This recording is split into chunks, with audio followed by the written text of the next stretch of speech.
What's going on, guys? Welcome to the channel, and in this first video we're going to be talking about the racing line. Now this video is going to be the first video in a series targeted towards beginners who are just thinking about getting into sim racing.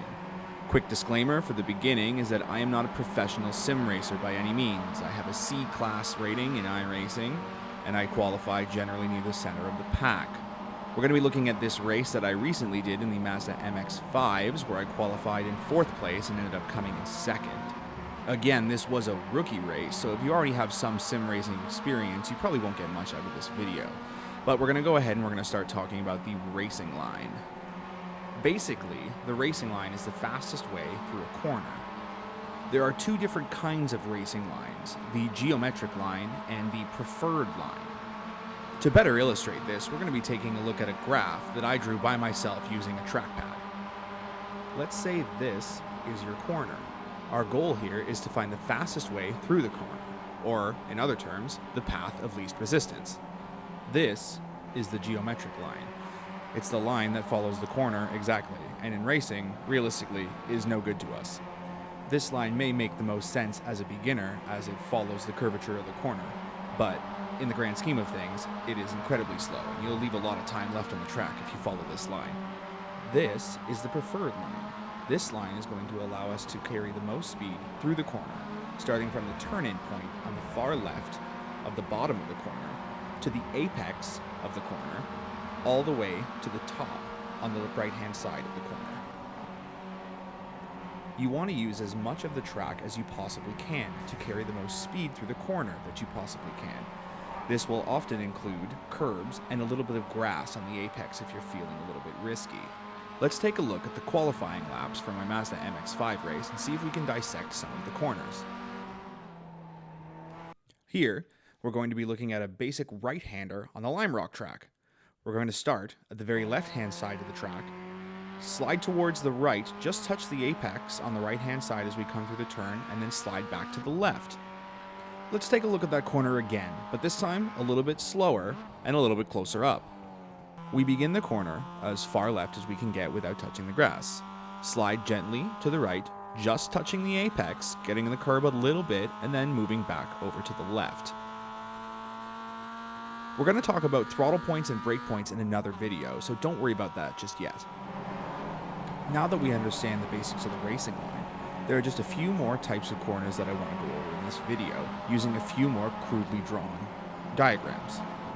The hairpin, the double apex, or Chungus hairpin, and the S-curve.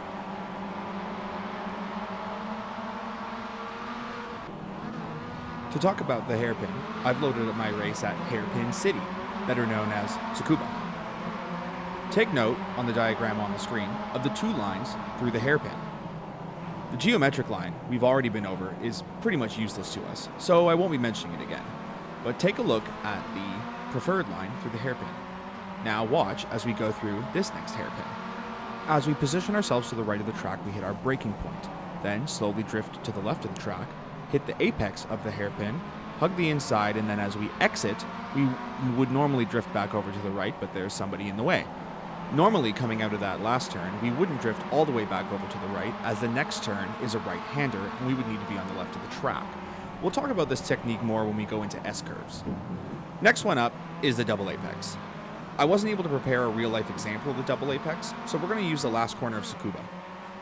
As we head down the back straight, we're going to hug the left-hand side of the track. As we get to the end of the straight, we are going to brake and slowly turn in to the first apex of the turn. We're braking now and turning into the apex. Now on Tsukuba, we actually want to hug the inside, which kind of defeats the purpose of this example. We hit the second apex, we get on the power, and drift over back to the left-hand side.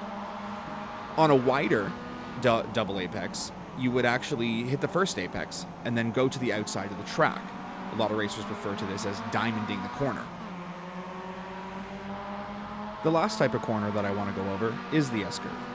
In order to do this, we're actually going to drop back to the first corner that we looked at on Lime Rock. We'll pause it here just for a second, right at the entry to this corner, so that we can take a look at the racing line for the S-curve.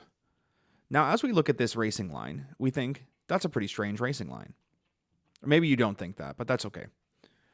The point of this racing line is to take a tight racing line on the first part of the S so that we get a much wider, much faster racing line on the exit. Observe, taking a tight racing line to the left of the first S and staying on the left-hand side upon exit so that we are already on the left to take a much wider arc into the right-hand corner. This gives us a much earlier throttle point, allowing us to get on the power faster and get a higher top speed going into the next corner. Here's that turn again, slower and a little bit closer up. Staying on the left hand, closer to the middle on the entry. Sticking to the inside, touching the apex of the first part of the corner, and taking a tight line on the exit, staying to the left, allowing us to get on the power and do the very first corner that we learned as fast as we possibly can. To recap, we learned about a couple different corners today. Your basic right-hander, your hairpin, your chungus hairpin, and your S-curves.